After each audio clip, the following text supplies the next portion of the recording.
the second round, the Steelers, I think, surprised some people by taking the wide receiver as early as they did. I think there was, obviously the Steelers would have taken a receiver at some point, but they went as soon as the second round to take JuJu Smith-Schuster. I'm going to be tripping all over that name for the next few years, but the Steelers said this was the guy that they had very high on the board. They were happy to have him there, and they did address the need, but again, not sure they needed it in the second round. Right, and I have to give it, I can't give it anything above a B, just because cornerback was such a glaring issue, with this team last year, and they arguably had one of the deepest receiving positions in the league. Now that kind of tapered off due to injuries and everything as the season went on, and no Martavis Bryant. But when you get Martavis back in the mix and you're locked in that position, you're kind of steady. Why not address a corner there? And I know Chidobe Awuzie, he went a couple picks before to the Cowboys. I feel like, again, kind of like the first round, if he were available, he would have been a perfect fit for the Steelers, someone that could step in and start.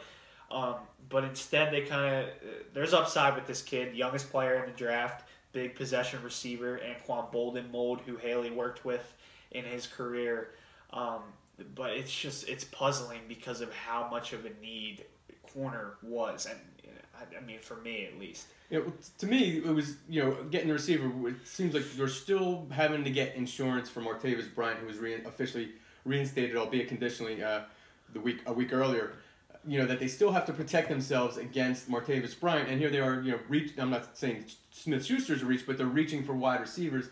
And then after the announcement's made that they're taking Smith-Schuster, Martavis Bryant's running his mouth on Twitter. It's just a bad look for the Steelers. But at the same time, that's part of that's part of why I really like this pick, because I feel like we saw the Twitter exchange between Coates and Martavis. It's gonna light a fire under both of them to really, it's gonna bring competition to that draft room even more than before. And it's like, maybe this is what Sammy Coates, not even Martavis, maybe this is what Sammy Coates really needed, to the point where it's almost like his job is on the line. If he doesn't come in and perform this season, he's gone. And so that's the reason I like this pick.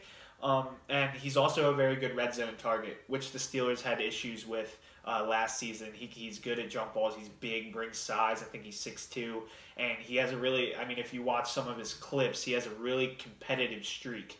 That's something that the Steelers like, the combat catches. And that's not what Sammy has, in my opinion. And, not at all. Yes. And neither did Martavis until, I wasn't a little bit later. Then, but, and so it has the potential to be a great pick, and also, because he's so young, he's going to survive, once Ben Roethlisberger retires, whenever eventually that is.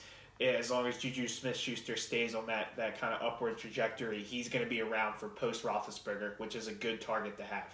And you mentioned Ben Roethlisberger. You wonder how much of an impact he had in that, wanting that offensive weapon that he can count on. Mm-hmm. Usually it takes time to build a chemistry between quarterback and receiver, but I think Ben definitely wanted an offensive weapon for him, another offensive weapon for him, and sooner rather than later. So they take JuJu Smith.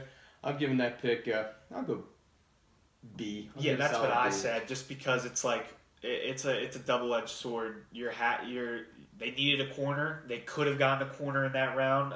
The other Colorado cornerback, Akello Witherspoon, UCLA's Fabian Moreau, they were there, and they decided to go receiver. But at the same time, kid has a ton of upside. Yeah, I like them.